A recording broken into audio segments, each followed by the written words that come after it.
He's one of the world's most influential Muslim leaders. His Holiness Hazrat Mirza Masroor Ahmad is the Caliph of the Ahmadiyya Muslims, Canada's largest growing Muslim population. With mosques across Canada and millions of followers around the world, he preaches a simple love for all, hatred for none philosophy.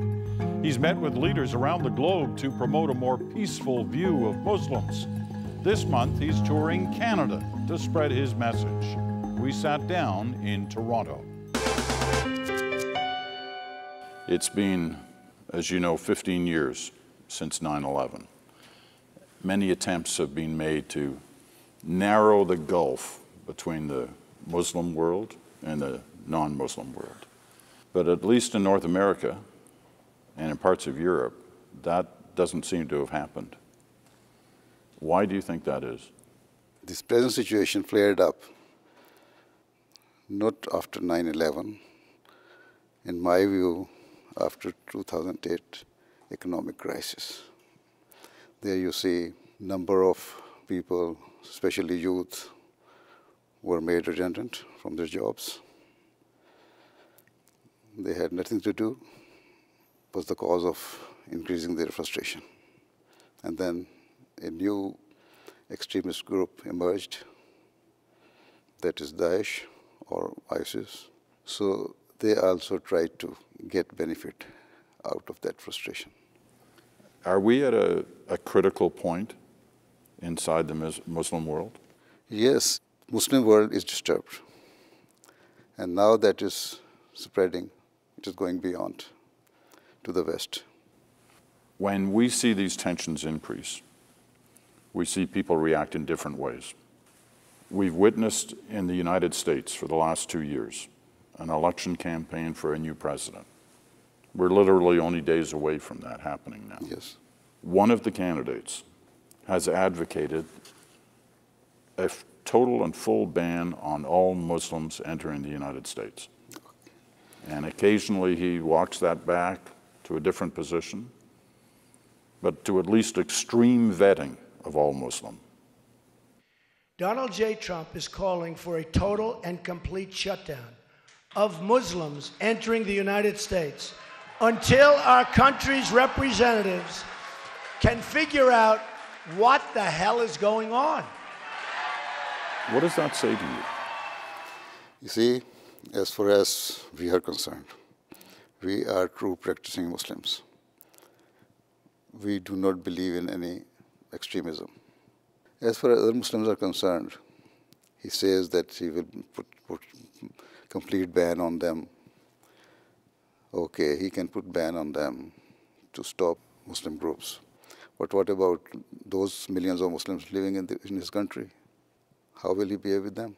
I believe that if is very big, if he wins, he will not implement it, what he's saying.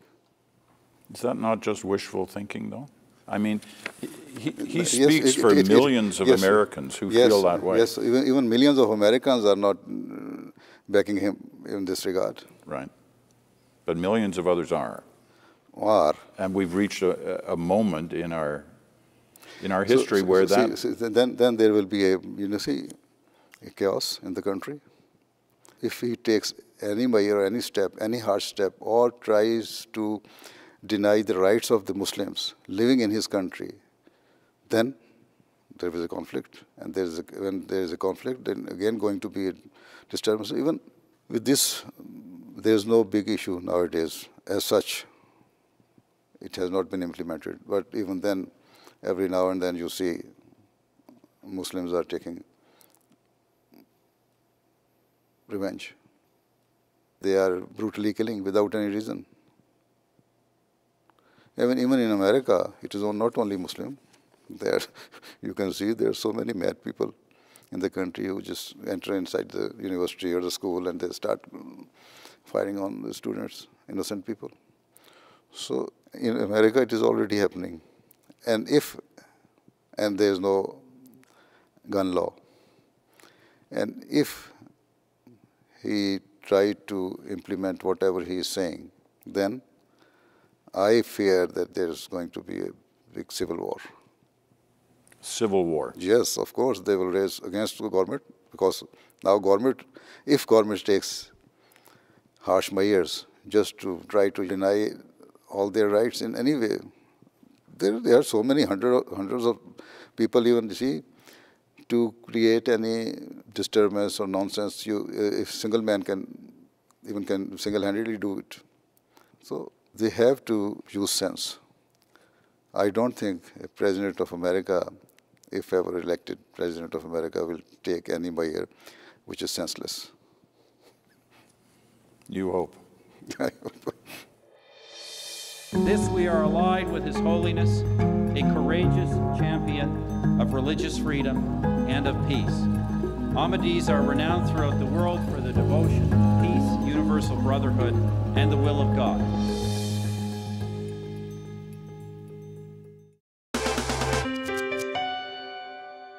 Let's move it to Canada for a moment. I want to read you the results of a survey that was done. Syrian refugee question. Canada's been a leader in bringing Syrian refugees to the country. And Canadians have felt pretty good about the fact that they've brought in.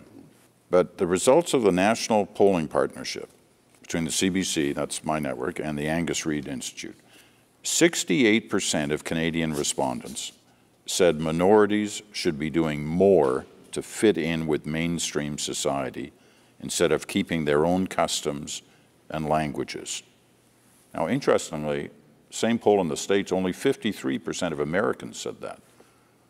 So 68%, almost 7 out of 10 Canadians said minorities aren't doing enough to fit in with the values and culture of the country they've come to. What does that tell you? If, whether it is America or Canada or any of the Western countries, even millions of people are coming to Germany, if they are, those immigrants or refugees are given any status or absorbed in the country, that it is compulsory, incumbent upon those people to live in that country which has given them refuge peacefully and try to absorb them in the society. But to my view, as far as religion is concerned, it is quite different from that of law. We Muslims, we Ahmadi Muslims, are very much absorbed in the society.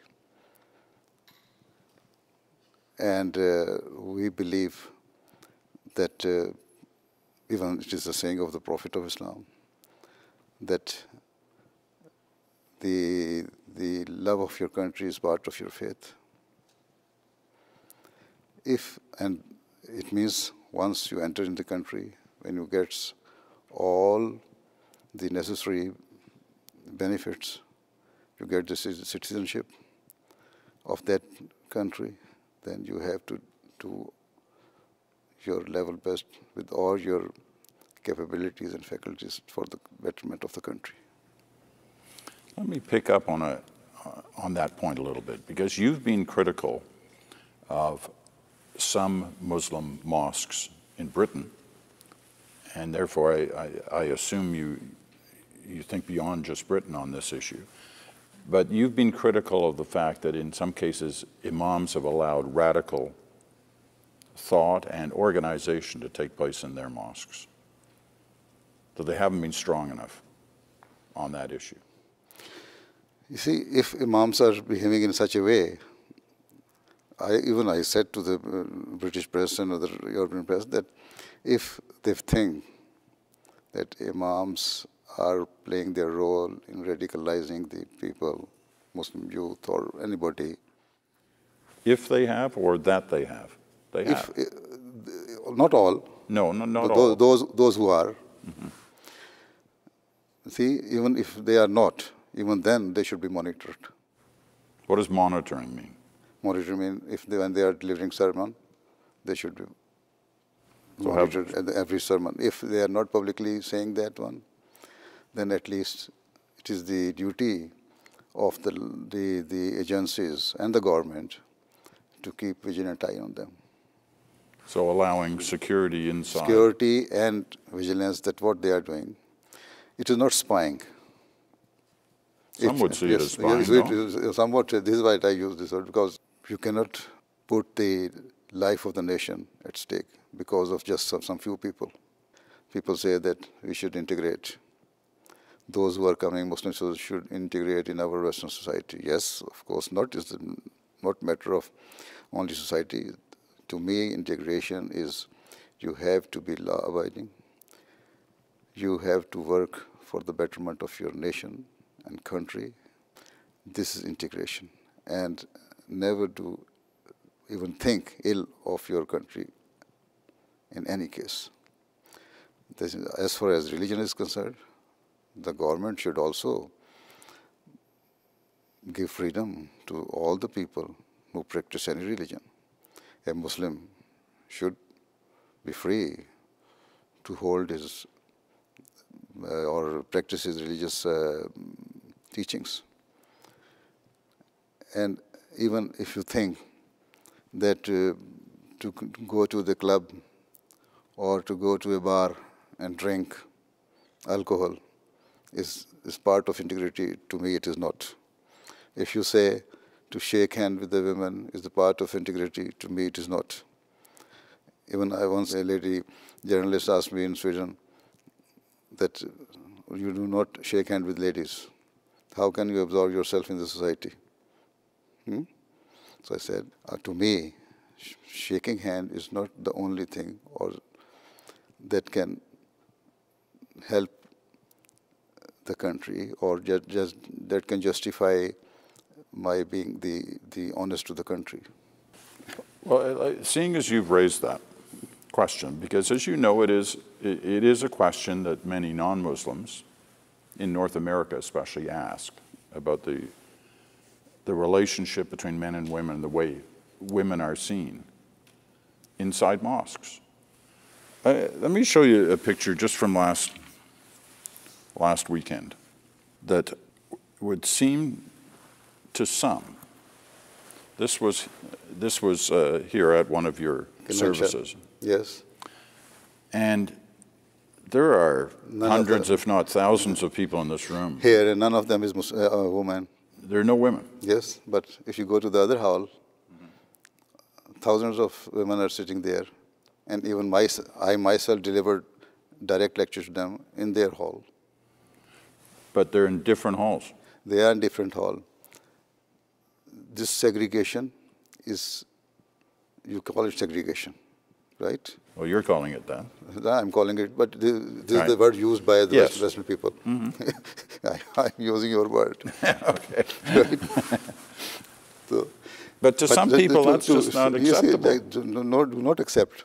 But those who are happily doing it and they do not have any objection against it, ask them whether they feel happy and comfortable when they are segregated and they are holding their function separately.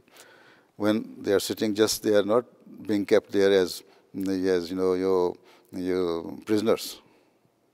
They are free. You see, their organization. But they're not free to go into that room. They are free to hold their functions. So if they accept it, then the person who does not believe in it should not raise any question against. They say they are comfortable. I always ask them, telling them, okay, you just go inside. Ask the women, the women, whether they feel comfortable when they are, in your opinions, in so-called segregation, or they are not. But do you really, you're their religious, spiritual leader. So this is the do you really think they're going to say to you, no, I'm not comfortable? Yes. They're going to challenge you and your authority? See, there's no compulsion in religion. Okay. There might be some few girls who would say that they could not understand the teaching because they did not go deeply into the true teaching of their religion. But once they understand the logic, you see, every teaching in Islam has the logic. It is also religious commandment to the men and women. in the Holy Quran. First to men, that they should lower their eyes and should not, you see, keep lustful eyes on the women, right? And see, that is the parda or hijab for the men. And then in the next verse, it is said to the women that they should also behave in the same manner. And apart from that, it is the teaching. It's religious teaching, whether you like it or not. So we cannot say, there are so many arguments if you go on debating on this issue. Okay, I don't want to dwell on this, but you brought it up, so it was something that I wanted to ask. I assume you accept that for a lot of non-Muslims in this country, it's a sensitive issue.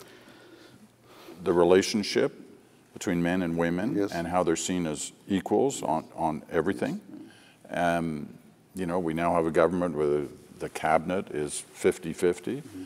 We have a prime minister who was actually criticized just a few weeks ago for being in a men's-only mosque event. So it's a sensitive issue. This is what I say. The government should not interfere in the matters which are religious. If being a religious body, religious organization, a sect, we believe, and both parties, men and women, believe that this is the part of their faith to do hijab. Hijab is the barrier. What hijab means is a barrier. So, not free mixing, but as far as the opportunities are concerned, our Ahmadi ladies are more educated, more literate than the men. They are doctors, they are working in the hospitals, they are engineers, architects, scientists, research workers, doing all these things, and with hijab. So these are the opportunities we are giving to them. We are not usurping their rights. We are not depriving them of their potentials. Whatever they have, they are teachers. Even in Pakistan, in a third world country where it is said that the literacy rate is very low, our Ahmadi Muslim women are more literate than men. You can adjust yourself alongside your religious teachings. The Ahmadiyya community plays a vital role in promoting the positive diversity that is at the heart of Canada's success as a nation.